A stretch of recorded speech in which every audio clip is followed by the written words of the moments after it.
Ayan, once again, welcome back sa biyahe ni Papi. At nandito tayo ngayon sa Calax. Yung bagong daan na ang labas mo na ay sa may South Luzon Expressway. At nandito kami sa portion ng Governor's Drive, malapit sa General Trias, Cavite. So dati sarado to hanggang Silang pa lang. Ngayon ay nandito na sa may General Trias. Hindi ko lang alam kung dito sa left side kung hanggang saan na to, pero tingin ko hanggang dito pa lang yun natatapos. Pero continuous ang construction ng expressway na to ng Calax. Continue straight for 26.1 kilometers to Greenfield Parkway. 21.6 kilometers ang haba ng express road na ito na papuntang South Luzon Expressway. So kung 21 kilometers to, 100 km per hour, so 20 minutes nandun tayo sa South Luzon Expressway. Kung ang takbo ni Dan ay 80 lang. 80, mainang nila lang talaga itong takong to. So tama na tayo sa 80 para makita natin ang ganda ng kalsada na bagong gawa Ganda, oh. dito sa Cavite. Ang puti. Yan. So ang aking pilot ngayon ay walang iba, si Chumiming. Ayan, siya ang kasama ko ngayon na mag-area dito sa Cavite. Pagpasensahan nyo na rin ang aking paus na boses. At isang linggo na akong inuubo, pero nag-antibiotic na si Papi. Casuyan Overpass, yun nakita nyo, Casuyan Overpass. So itong kalsada nito, ito yung mga nagdudugtong ng hindi ka nadadaan sa mga bayan-bayan ng Cavite para makapunta ng Tagaytay. So ito, tagus-tagus na itong mga kalsada na to. So raw vlog lang to mga paps, ha. Pinapakita ko lang sa iyo yung biyahe natin ngayong araw, na biyaheng trabaho to. Ito, hindi to biyaheng gala kagaya ng mga lagi napapanood nyo sa biyahe ni Papi. At sa kanan nyo makikita yung mga paps. Ayan, o, puro mga ano pa, development pa to, mga lugar na to. Ayan, masyado na sa hangin. Dan, baka mahuli tayo, 100 lang, wala akong pantutubo sa'yo. So meron kasing speed limit tayo, 60 minimum and 100 maximum dito sa expressway. Isang daan ka na dyan. Kaya na isang daan. So dati kasi nung kaya hindi ako dumadaan dito, hanggang Silang exit pa lang to eh. Meron kasi kaming isang dinadaanan dito sa may anong dinaanan natin kanina? Yung paglagpas na Susana, MCX, doon kami dumadaan papunta Cavite. So this time, paglabas mo kasi ng Governor's Drive, instead na pumasok ka ng Daang Hari going to Coastal Road, going to C5, dito kami dumaan sa bagong kalsada dahil meron pa kaming kliyente na dalawang pupuntahan dito sa may Parañaque. So mas mabilis dito tinuturo para ma-experience na rin natin ang biyahe dito sa Calax. Ang Calax ay ang Cavite Laguna Expressway. So ayan, no overtaking. In 200 meters merong yield. So dapat aware din kayo sa mga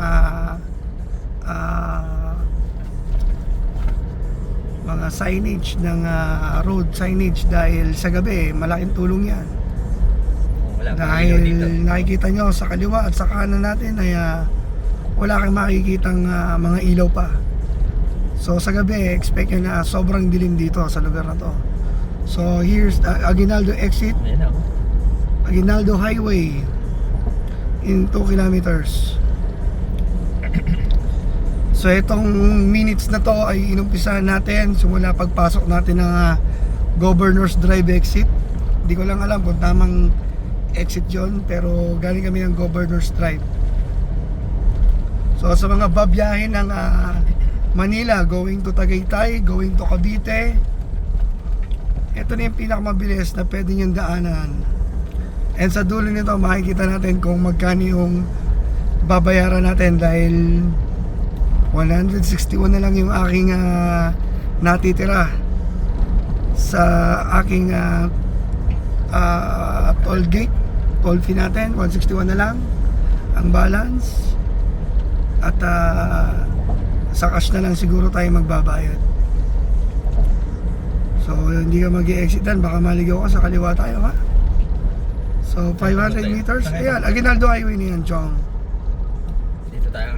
So yung Aguinaldo Highway, pag dinire-diretso mo yan, going to Tagaytay yan, Silang, Tagaytay. So mas mabilis ka kung going to Tagaytay, dito ka mag-i-exit. Kasi pag dinire-diretso mo yan, Nandyan. ang tatamaan mong kalsada niyan ay yun sa may rotonda ng Tagaytay. Yang Aguinaldo Highway na yan. Yung kabilang side kasi Arnaldo Highway yun Governor's Drive sa may Arnaldo Highway. So ayan, nakaka 6 minutes na tayo sa takbong 80 kilometers per hour. So kitang-kita nyo naman, napakaganda ng kalsada. At maganda rin ang tirik ng panahon. Sana wag umulan para tayo makarami.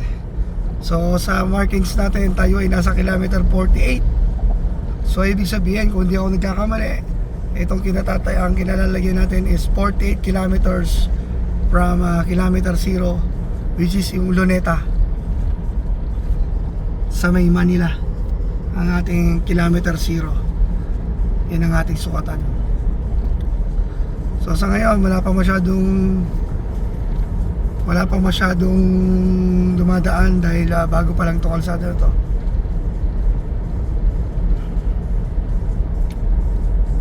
So kung mapapansin nyo mga paps, wala tayong masyadong upload sa biyahe ni Papi after yung mga sunod-sunod na biyahe natin sa Real Quezon, kagaya napuntahan natin na Lion River, Skyler, at saka yung mga beach sa may sa Real Quezon. So exit to Silang in 1.5 kilometers. So dito naman sa Silang, ang mapupuntahan mo dito ay yung daan pa rin papuntang Tagaytay. Pwede pa rin. Ayan yung packet na yan, diyan kami dumadaan dati dahil hindi nyo na nakita. So shortcut yon, going to Aguinaldo Highway din ang tumbok nito. So kung ang purpose mo is going to Tagaytay, doon pa rin ang tumbok nun. So yan, depende ang exit mo kung saan mo gusto pumunta, kung saan ka pupunta. So Dan, nasa 60 na lang tayo Dan. Dan, bumabagal ka Dan. 60 lang nakalagay dun Minimum Dan, minimum.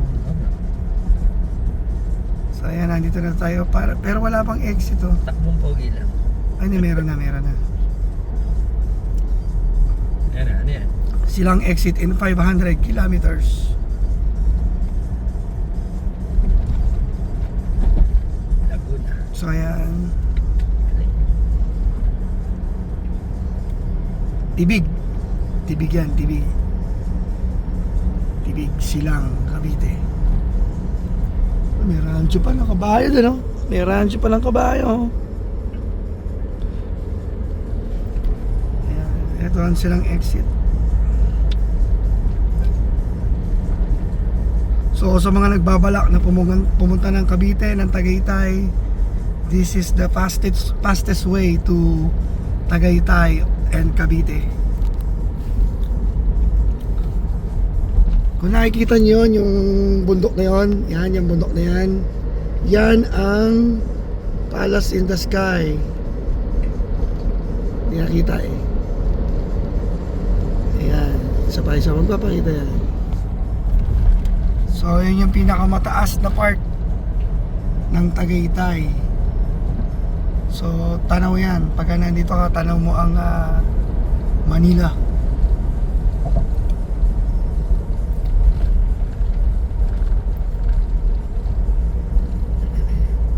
9 minutes 57.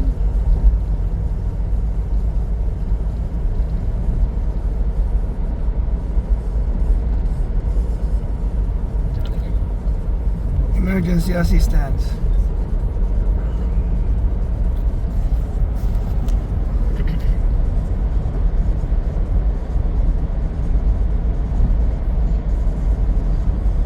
So ayan, sa mga mahilig sa malalamig na lugar kagaya ng Tagaytay at Batangas, ito na yung isa sa inyo pwede niyong daanan na makakarating ngayon ng mabilis. So expect natin 25 to 30 minutes makakarating tayo ng South Luzon Expressway.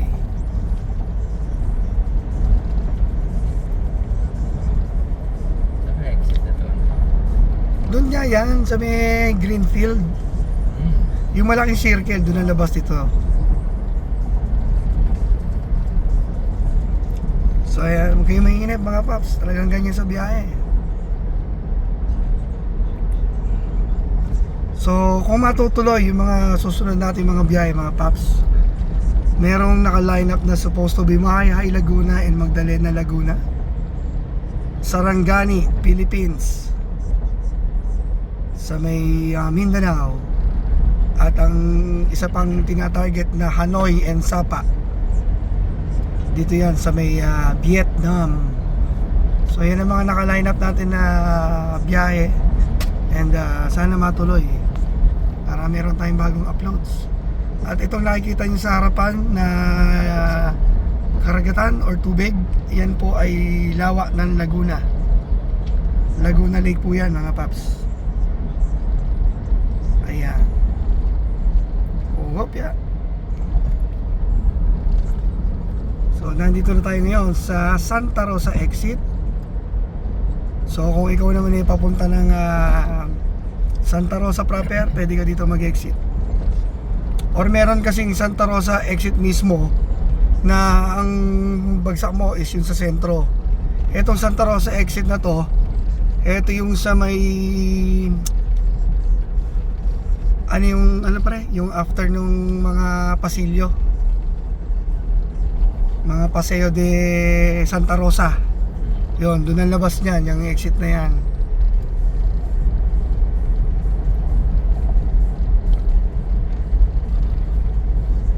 So, tapos ito namang ang bundok na nakikita nyo sa kanan, ayan ang bundok ng Maria Makiling. So tanaw din siya dito, Maria Makiling. So parang mukha daw nyo yan, tapos katawan, dibdib. So okay na mag-imagine kung paano naging si Maria Makiling yung bundok na yan. So back to road tayo. Wala na po tong edit, wala na po tong putol, dire-diretso na to mga paps. And this time approaching na tayo ng Laguna Technopark, Gate 1 and 2, Laguna Boulevard.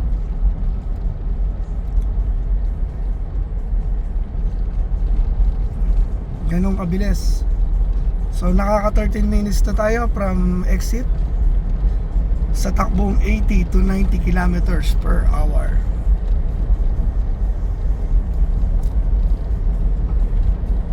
So yan, after nito mga exit nito, gate 1, gate 2, tapos ang sasapitin natin dito sa dulo is yung malaking circle na maghihiwalay ng pag kumaliwa ka papunta sa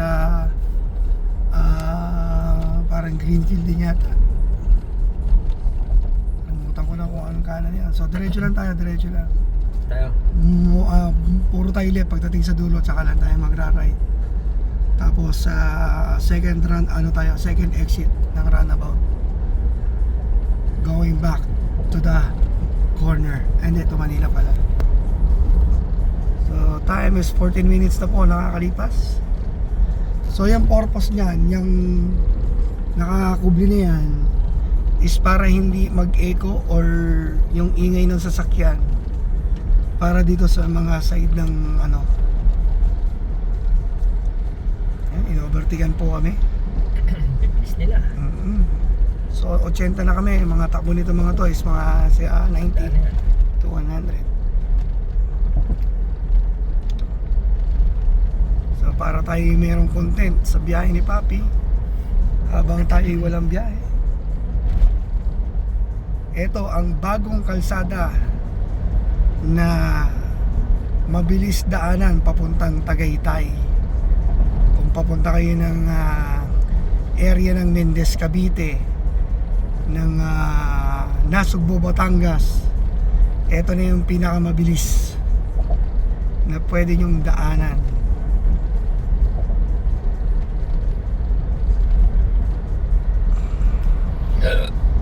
Yan po. Hindi ka ba inaantok, Chumiming? Hindi ka inaantok? Kasi ino-overtaken ka na, hindi mo napapansin. Ginuguhitan lang tayo. So, ang ganda ng mga mountains, mountains of the gods. So, approaching tayo in 1 kilometer Laguna Technopark Gate 3. So, yan, maraming mga ano dyan. Ayan, yung mga ganyan, mga Dito pare, no? warehouse. Kilometro eh. So, malalaman natin yan dan. Slicks diretso. Sabi kanina, 20 ano, di ba? In 20 kilometers, doon tayo mararating.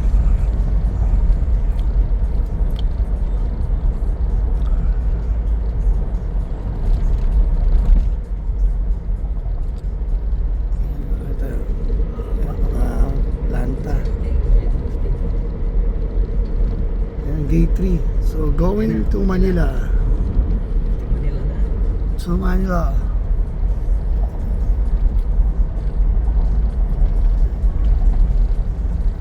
So sana yung mga naka-line up natin na biyahe, no, matuloy. So kailangan natin doon leave sa trabaho. Papaalam tayo, malayo pa lang, para tayo yung makasama. Although may leave pa naman tayo, tinitipid natin yung leave na yan para kahit papaano ma-enjoy natin ang ating biyahe. Sumasakit ang tiyan ko.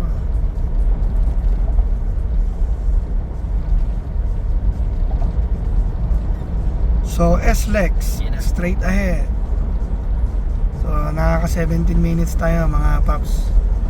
Kung tama yung sinabi ko kanina bago sa umpisa. In 2.6 kilometers. At the roundabout, take the third exit on Greenfield Parkway. Reduced speed ahead. So mali pala ako doon sa sinabi ko kanina na second exit. So sa third exit tayo. Upgrade na. So yun na mga paps, kung tama yung sinabi ko kanina sa umpisa ng video, mararating natin ang South Luzon Expressway Pakita mo na, lapit. in 20 minutes. So meron pa tayong 2 point something kilometers at nandito na tayo sa exit. So ipopost natin yan, hindi natin isasama yung Approaching a toll booth. dito ko na lang siguro sa kanan lang kasi wala tayong ano. So ipopost natin para makuha natin talaga yung haba. Hindi natin isasama sa stop itong toll gate. So back to road tayo mga paps, back to road. 81. Walang 81 pesos lang pala. Okay na. Sabi mo kasi Kalbi ko 200. 100 eh. So yung mga paps, nagkamali ng estimate si Papi. Imbis na dire-diretso na tayo, Nakapila pa tuloy sa meron pa kasi akong 161, pumila kami dun sa ETC. 81 pesos lang pala simula Governors Drive Ganyan. hanggang dito sa exit na to. So ayan mga paps ha, huwag kayong gagaya sa akin ha. Ang natignan kong 200 plus ay class 3 pala. So ang sasakyan natin ni class 1 lang. 81 lang. So SUV cars 81 pesos. Biro mo, napakabilis oh. Ang laki ng na-minus mo. Hindi ka na dadaan sa bayan-bayan ng Cavite. Mararating mo na ang Tagaytay sa mabilis na na daan. So meron pa tayo natitirang 130 seconds para ma-reach ang circle sa may roundabout ng exit na to. So sabi naman kasi kanina 23 kilometers. In 500 meters. At the roundabout, take the third exit. So 500 Sharp meters. curves ahead. Sharp curve. So tama, more or less 20 minutes. Ang galing ng estimate ni Papi. 19 minutes and 50. So nandito na tayo ngayon Third sa exit. circle Ayun na. ng Living Calax. At the roundabout, take the third exit on 20 Greenfield minutes. Parkway. Dumating tayo dito sa runabout. Ayan, 20 minutes. 20 minutes, 5. Kung medyo mabilis-bilis pa si Dan, kung consistent si Dan na 100. So, less than 20 minutes, nandito ako sa ano. Ang isang problema lang dito, pagka rush hour, etong circle na to, ay sobrang traffic. So minsan gapang dito. So dito ayan, to Manila. So yun na mga paps. Ito to Manila to Batangas. Ito to Manila tayo. So pumunta pa tayo ng Parañaque.